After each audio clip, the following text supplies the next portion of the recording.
سورہ محمد صلی اللہ علیہ وسلم یہ مدنی صورت ہے، یعنی مدینہ منورہ میں نازل ہوئی ہے، تو اس لیے اس کو مدنی کہتے ہیں۔ تو اس صورت کا نام دوسرا سورۃ القتال بھی ہے، یعنی اللہ تعالیٰ نے نبی اکرم صلی اللہ علیہ وسلم کے نام مبارک پر اس صورت کا نام رکھا ہے، جو آپ کا ذاتی نام تھا۔ اور دوسرا نام اس کا قتال ہے، قتال کا معنی ہے لڑائی۔ تو یہ صورت نبی اکرم صلی اللہ علیہ وسلم جب ہجرت کر کے مدینہ منورہ تشریف لے گئے تو اس وقت نازل ہوئی۔ بعض نے لکھا ہے کہ غزوہ بدر کے بعد نازل ہوئی ہے، کیونکہ اس میں لڑائی کا، قتال کا تذکرہ ہے۔ تو جو نام اللہ تعالیٰ نے رکھا ہے اس کا تذکرہ اللہ تعالیٰ نے اس کی آیت نمبر 2 میں ہی کر دیا ہے کہ جس وجہ سے سورت کا نام رکھا ہے۔ تو بعض صورتوں میں اللہ نے جا کے آگے بیان کیا ہے، درمیان میں کہیں آخر پہ جا کے جس صورت کا نام رکھا ہوتا ہے اس کا لفظ حرف جو ہوتا ہے، تو ادھر اللہ تعالیٰ نے 2 نمبر آیت پر ہی اس کا تذکرہ کر دیا ہے۔ تو نبی اکرم صلی اللہ علیہ وسلم جب مکہ سے مدینہ چلے گئے تو اب ادھر مسلمانوں کی چھوٹی سی ریاست ابھی قائم ہی ہوئی ہے، تو مشرکین عرب جو تھے، کفار عرب جو تھے، ظاہریہ وہ ادھر بھی پریشان کرتے تھے ان کو مکہ میں بھی، تو اب انہوں نے ادھر بھی تنگ کرنا شروع کر دیا کہ ان کے خلاف سازشیں کرنی شروع کر دیں کہ یہ کہیں کسی طرح اس کو ختم کر دیا جائے۔ تو مدینہ میں چونکہ یہودی تھے پہلے رہتے، تو یہودیوں کے ساتھ معاہدہ کر لیا تھا، معاہدہ ہو گیا تھا، لیکن یہود قوم جو ہوتی ہے وہ سازشی قوم ہے شروع سے ہی، تو وہ کسی کے ساتھ وفا نہیں کرتی۔ یعنی ادھر مکے والے تنگ کرتے تھے، ادھر مدینہ کے اندر جو تھے یہودی وہ سازش کرتے تھے، وہ ان کو بتاتے تھے مکے والوں کو، تو اس لیے وہ دونوں آپس میں ملے ہوئے تھے، تو وہ چاہتے تھے کہ کسی نہ کسی طرح اس کو ختم کر دیا جائے۔ تو اس لیے اللہ تعالیٰ نے اس صورت میں پھر اس کا تذکرہ کیا ہے، قتال کا، کہ لڑائی کرنے کا، کہ ان کے ساتھ لڑائی کرو، ان کے ساتھ جہاد کرو۔ تو اب چونکہ مسلمان جو تھے نئے وہ مکہ سے چھوڑ کر مدینہ گئے تھے، تو ادھر ان کو معاشی مسئلہ بھی تھا، ابھی کوئی رہنے بہنے کے لیے کوئی اتنا انتظام نہیں تھا، کوئی اتنا کاروبار کھانے پینا کا کوئی اتنا انتظام نہیں ہوا تھا، ظاہر وہ نئے گئے تھے، تو اب ان کو یہ معاشی مسئلہ بھی تھا اور ادھر لڑائی کا بھی حکم آ گیا۔ تو اب 2 ہی چیزیں تھیں، یا تو پھر وہ اپنا معاشی معاملہ درست کرتے تو یا لڑائی کرتے، لیکن صحابہ نے لڑائی کو ترجیح دی۔ انہوں نے کہا معیشت کی کوئی بات نہیں ہے، معیشت آپ خود بخود ہی ہو جائے گی ٹھیک، تو ان سے لڑائی کرنی چاہیے، پہلے جہاد کرنا چاہیے، کیونکہ جہاد کی برکت سے بھی معیشت صحیح ہو جاتی ہے۔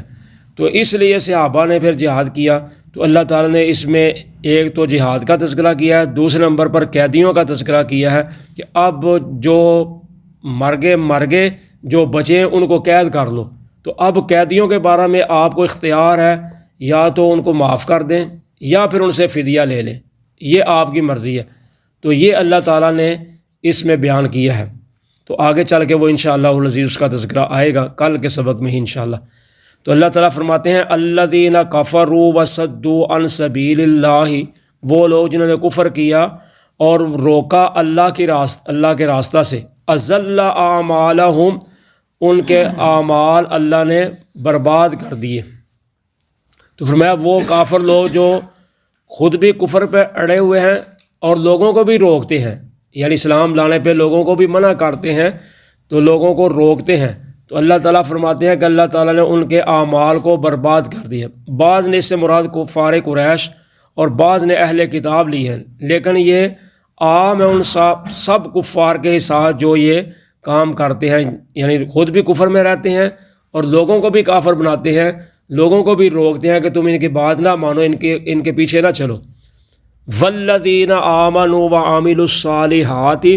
اور وہ لوگ جو ایمان لائے اور نیک اعمال کیے، وآمنوا بما نزل علی محمد وهو الحق من ربهم، اور وہ ایمان لائے اس چیز پر جو اتاری گئی محمد صلی اللہ علیہ وسلم پر، اور وہ حق اور سچ ہے ان کے رب کی طرف سے، کفر عنہم سیئاتہم، تو مٹا دے گا ان سے اللہ تعالیٰ ان کی غلطیاں، وَأَصْلَحَ بَالَهُمْ، اور اصلاح فرما دیں گے اللہ تعالیٰ ان کے حال کی۔ تو اللہ تعالیٰ فرماتے ہیں جو ایمان لائے، نیک اعمال کیے، اور جو نبی اکرم صلی اللہ علیہ وسلم پر نازل کیا گیا اس پر وہ ایمان لائے اور وہ حق ہے ان کے رب کی طرف سے۔ تو ایمان اور عمل صالح، تو اس میں دونوں چیزیں شامل ہو جاتی ہیں، لیکن اللہ تعالیٰ نے پھر علیحدہ بھی تذکرہ کیا کہ جو نبی پاک صلی اللہ علیہ وسلم پر نازل کیا گیا، تو ظاہر جو آپ پر نازل کیا گیا وہی ایمان اور وہی عمل صالح تھا، لیکن اللہ تعالیٰ نے اس کی اور شان کو بڑھانے کے لیے دوبارہ پھر اللہ تعالیٰ نے اس کو وضاحت کے ساتھ تذکرہ کر دیا کہ یعنی اس پر وہ ایمان لاتے ہیں جو نبی اکرم صلی اللہ علیہ وسلم پر اللہ نے نازل کیا، اور وہ حق ہے ان کے رب کی طرف سے، یعنی قرآن پاک جو نازل ہو رہا ہے وہ سچ ہے، تو اس لیے وہ اس پر ایمان لاتے ہیں۔ تو اللہ تعالیٰ فرماتے ہیں جن لوگوں میں یہ خوبی ہوگی، صفت ہوگی، تو پھر ہم بھی ان کی غلطیوں کو معاف کر دیں گے۔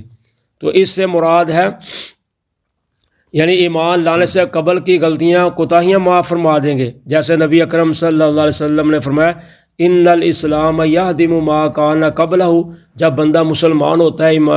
اسلام قبول کرتا ہے، تو اللہ تعالیٰ اس کی پہلے سب غلطیاں جو ہیں وہ معاف کر دیتے ہیں، کفر، شرک، زنا، بدکاری جو بھی تھا سب اللہ تعالیٰ معاف کر دیتے ہیں۔ تو اللہ تعالیٰ فرماتے ہیں ہم ان کی غلطیوں کو معاف کر دیں گے، وَأَصْلَحَ بَالَهُمْ، تو ان کے حال کی اصلاح کر دیں گے۔ تو مطلب ہے کہ انہیں اللہ تعالیٰ گناہوں سے بچا کر رشد و ہدایت کی طرف لگا دیں گے۔ تو یہ ہے ایک مومن کی اصلاح حال کی یہ سب سے بہتر صورت ہے۔ تو بعض نے اس سے مال بھی مراد لی ہے، تو مال سے اصلاح نہیں ہوتی الا ماشاء اللہ، کیونکہ مال سے زیادہ تر بگاڑ ہی پیدا ہوتا ہے۔ جس کے پاس بھی مال آتا ہے اس کے حالات پہلے سے زیادہ خراب ہو جاتے ہیں۔ ہاں، جس نے کوئی سمجھ لیا اس کو اللہ تعالیٰ اصلاح بھی کر دیتے ہیں، جیسے سیدنا حضرت عثمان غنی رضی اللہ تعالیٰ کے پاس بہت مال تھا، حضرت عبد الرحمن بن عوف رضی اللہ تعالیٰ کے پاس بہت مال تھا۔ تو آج بھی دنیا میں لوگ ہیں جن کے پاس مال ہے، تو اللہ نے ان کو ڈر دیا ہوا ہے، تو وہ اللہ کے راستے میں خرچ بھی کرتے ہیں اور اس کا صحیح مصرف بھی کرتے ہیں، لیکن اکثر یہی ہوتا ہے کہ جس کے پاس بھی مال آتا ہے نا پھر وہ بگڑ جاتا ہے۔ تو اس سے مال مراد نہیں ہے، اس سے مراد ان کی اصلاح ہے، یعنی ان کے حالات کی اللہ تعالیٰ اصلاح کر دیں گے۔ ذالک بان الذین کفروا اتبعوا الباطل، یہ اس لیے ہے کہ وہ لوگ جنہوں نے کفر کیا وہ پیروی کرتے ہیں باطل کی۔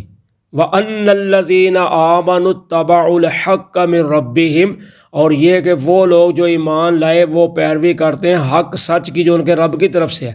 کذالک یضرب اللہ للناس امثالہم، اسی طرح اللہ تعالیٰ بیان کرتے ہیں لوگوں کے لیے ان کی مثالیں یا ان کے احوال۔ تو اللہ تعالیٰ فرماتے ہیں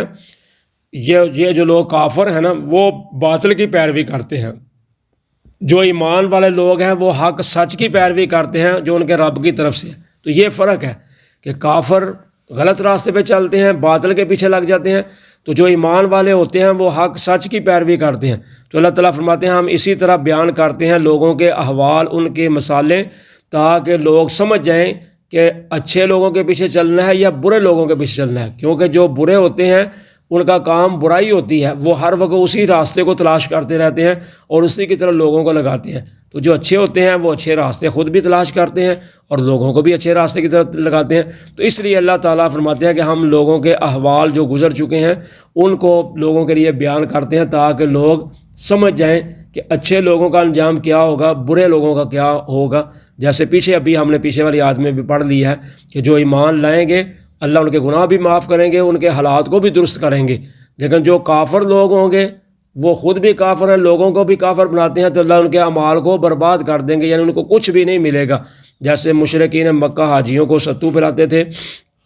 اور قیدیوں کو آزاد کراتے تھے، جو بیوہ عورتیں ہوتی تھیں ان کے ساتھ خدمت کرتے تھے، یعنی یہ نیکیاں وہ کرتے تھے لیکن ہے کافر تھے، تو اس لیے ان کی یہ نیکیاں کسی کام نہ ان کی آئیں، کیونکہ کفر کی حالت میں نیک کام کرنا وہ کسی کام نہیں آتا جب تک ایمان نہ ہو۔ ایمان اور عمل صالح دونوں آپس میں لازم و ملزوم ہے۔ اگر ایمان ہے عمل صالح نہیں پھر بھی کوئی فائدہ نہیں، اگر عمل صالح ہے تو ایمان نہیں تو پھر بھی کوئی فائدہ نہیں۔ جزاکم اللہ خیر۔